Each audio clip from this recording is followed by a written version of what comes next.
Now, as we just mentioned, 12 months ago today, Grantham in southeast Queensland was devastated by that wall of water that unexpectedly swept across the small town. The flood claimed the lives of 19 people in the Lockyer Valley and washed away the homes of businesses and many more. 7:30 Queensland's Kathy McLeish joins us now again from Grantham. Good morning, Kathy. Good morning, Michael. This morning we've been at the memorial service in Grantham. It was a private and intimate service for the community here to commemorate or to mark the 1 year anniversary and to remember the people who were lost here.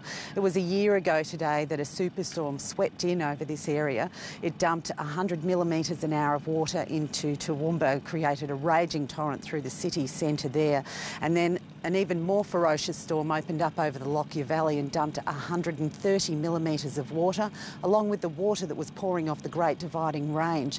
An absolute inland tsunami, it's been called, came through this valley at 60 kilometres an hour and swept houses, everything before it. The first family who were rescued here were the family of Kathy and John Mahon. I have them with me now. Kathy and John, you were the first family to be airlifted out. Can you tell me what happened? Did you get any sort of warning that something was happening? The only warning we really got was from our daughter down in Brisbane. She rang and said to Kathy, "Look, Mum, get high. Toowoomba's flooded and you've got a wall of water coming your way." And we really didn't believe Rochelle. I mean, we really got to thank her that we were here, because we would probably be downtown watching the old Sandy Creek come up at that time. And she rang back and said, "Mum, will you listen to me? It's true." So did you then move? After she started screaming at me, she said, "Mum, you're not listening," and I said, "Yes, I am." And she said, "Mum, you aren't listening," and she started screaming. And I thought, well, it is true then. So we tried to get Grandma to go with us, my mum. And she said, no, I'm not going anywhere. I've got the dogs, and I'm higher than you. I'm up on 7 steps. So, we sort of said goodbye to her. And then my nephew rang from Helidon, and he says, "Auntie, where are you?" And I said, "Oh, I'm at Grandma's." And he said, "Well, can you get Grandma and get home and get as high as you can? I'm at the Helidon Bridge. There's a wall of water coming, so." It really took people by unawares. Yeah, and that was just instant. We had to get home and, like within 10 minutes. Now, you had your 2 daughters and your 2 grandsons with you. Did the water just start rising in the house? Yeah. Yeah, it did. Yeah. It just came in too quickly. It was just unreal how it just filled the house. You just can't imagine how quick the water came. I mean, I just saw this brown-looking mud just coming across the flat, about 1 metre high. Didn't really look like water. And I just shouted out, "Look, everyone get inside, it's coming." And at that stage, I still thought we were higher than the 74 mark. I still thought we'd be safe till it started coming through the front door, and I went to get some towels and so did my daughter, and by the time we got there it was up nearly over our ankles, and I knew then I couldn't save the house. It was to save the family, and I just shouted out and said, "Look, everyone get in the kitchen." And by the time I'd walked about 20 paces to the kitchen, I was already up to my waist. So you got onto the roof and you spoke to your daughter again from there? Yeah, well, we actually... No, before we actually got out on the roof, we were on the kitchen bench. The 2 daughters and 2 grandsons were on the bench. And John and I were on the chairs, and we actually rang her to say goodbye to her and tell her to say goodbye to everyone for us, because we thought we were gone then.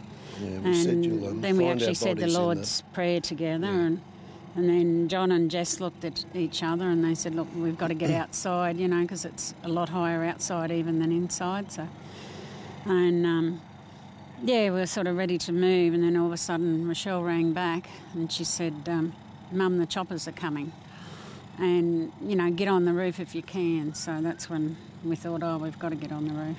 So most people would, sort of struggle to imagine what it would have felt like to really be ringing and saying your final goodbyes. It was hard, because I actually said to Rochelle, "Look, we love you all, and tell the family we love you, but you'll probably find us in the kitchen at that time," because we thought we were gone. And you had your little grandchildren with you. I just can't imagine. And I just didn't want them. They were unbelievable. We've had our actually. life, but I didn't want to see the 2 little boys go. They've had no life. But look, we stuck together, and we didn't get ourselves separated. We're lucky. And when we got out of the house, Jessie being the tall one, we couldn't see the pool fence. We knew it was there. That's how much water we had around us. The pool gate was sticking up the top, the lock, and she climbed up on that and managed to get on the patio, on the roof. And with that, we had the boys in the little playboat that they play in, so I didn't want them in that dirty flood water, and handed them up to Jessie. And then we managed to get Andrea up. And then Kathy said she's staying with me, and I said, no, you're getting up on that roof. So we got Kathy up, and with that, the fence sort of broke, and I couldn't physically get myself up, so I just hung onto the gutter. But look, I knew they were safe. They were up there, and we just waited for the choppers to come. And the first one was a news chopper, and then the second one was a news chopper. Yeah, 3 times it was a news chopper. And then finally, that I still can see it coming around, was this big red, blue and white chopper, and I didn't know Queensland had such machines. And Teabag, as they call him, was already swinging down the rope. He come down and he's gesturing to little Lockyer, who was 3, to put his arms up. And as he did, he put the harness around him. And Andrea's thinking, oh, I hope he's going to pick him up, Then all of a sudden he cradled him like a baby, and up he went. What a relief for you to see those children. Yeah. But they didn't cry. They didn't run back to their mother. Andrea told them, look, they love playing army. You're playing army. You're getting rescued. The man's going to come and get you, and Mummy will join you in the helicopter. But they didn't shed a tear, those 2 little boys. And I was afraid I was just bawling my eyes out hanging onto the gutter. But I think it was relief, because I knew that at least they're going to live now, and it's great. Yeah. Yeah, and we've seen. I know that they had cameras going in that chopper, and and we've seen your rescue and you being lifted, and the pool boat being thrown off the roof. Well, Kathy nearly got blown off the roof, and with the force of the 2 rotor choppers. Jessie just grabbed me by the arm, and she said, "Mum, grab my leg." So then after they took Lockie and then Liam, they took me. So. Would you have thought you had it in you? No, it's the adrenaline that does it. Yeah. And Kathy spotted our neighbour Dave next door, and he was actually in a current. We were lucky. The house sheltered us a fair bit. So there was that as well, wasn't there? There was the concern for all your other neighbours and friends. So she just told the chopper pilot, and he'd already spotted Dave, and he picked him up next because he knew I wasn't in fear of getting washed away. But poor Dave was hanging on. Yeah. It will stay with this community forever, won't it? Oh, yeah. Yeah, it will. Like this morning, it's a lovely, peaceful morning here in Grantham, but the flat behind us, about 4 o'clock, that flat that we can see was just all water. It's just people can't take it in that was just all water out there. Yeah, no, you can't believe it. It's unbelievable. Now, since then, it's been a rocky sort of year, hasn't it, for you? Yeah. When I spoke to you during the year and you were out at Roma, working out there and waiting to see what would happen. But Kathy, when I spoke to you then, you were determined that you were going to be building back on your old slab. But that's changed. Why was... First of all, I'll get you to tell me why. At that time, were you thinking that that's what you'd do? Well, that's a family home, and we thought we'd just go back there and build. And then as time went by... the kids, the 2 daughters and the 2 little grandsons, they desperately didn't want to go back there. So we just thought, well, we've got to get the insurance enough to be able to build a house, So was that a worry, the insurance? Yeah, it was. It took us at least 8.5 months to get the insurance, but through legal aid and went to the financial ombudsman and finally got enough to build a new house. So.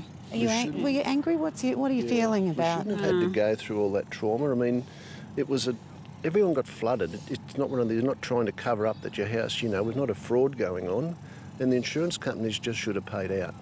And if it wasn't for Erin Brockovich, we had the pleasure of meeting her at Tiddalack after the flood, and she just said to Kathy, "Whatever you do, just keep arguing, keep fighting, don't give in." But if it wasn't for Kathy, we'd be back in our flooded house because I was ready to give up. I just wanted to get home. Yeah. I was just sick of moving around, and I said, look, just tell them, okay, go and fix it up. That was the thing. They wanted to fix it up and send us back, but we wanted the money that was costing. We could build a new house, and we were talked into going into the land swap, and the good Lord looked after us. We got our first choice. And I said, right, that's it. So I hung on a bit longer, and then Kathy said, oh, no, we'll keep going, and eventually keep fighting for it. Yeah, especially when the girls and the little grandsons just didn't want to go back there. They said, we're not coming home if it's raining, and they were desperate. And especially little Liam, he said it's in his forehead, in the front of his brain, as he says, every day at prep. you know, and Yeah. we didn't realise that even until a few weeks ago, you know. Yeah. He said, I never forget it. It's going to be a long journey, isn't it? Yeah. And you're in the first house here, and your Yep. new house, your new block's been pegged out, and you'll be moving into your home. So forward from here, rebuild your life. Yeah, it'll be yeah. great to be somewhere where we can call home. It just feels like we're in no man's land at the moment. Yeah. You know, we're coping, we're getting there, but the council asked us to move into this new home, and we're already renting a council house. And Yeah, and I As we understand move you're happy with the reconstruction effort. oh, too. look, Oh, the it's Lockyer wonderful. Valley Regional Council, it's marvellous what they've done for the whole community. I mean, they needn't have started the town up here. They could have left us down on that flat. But this development was just a cow paddock this time last year, and if you look at it today, it's curbed and channel power, underground power Beautiful and water, park. Yeah, well, and we're high and dry. yeah, Well, we're high. absolutely. That's the main thing. Good luck for Okay. the future from here. Okay, thank you. So, Michael, it'll be a very powerful day, a day of looking back and a day of looking forward for these communities, and a day for them to get together.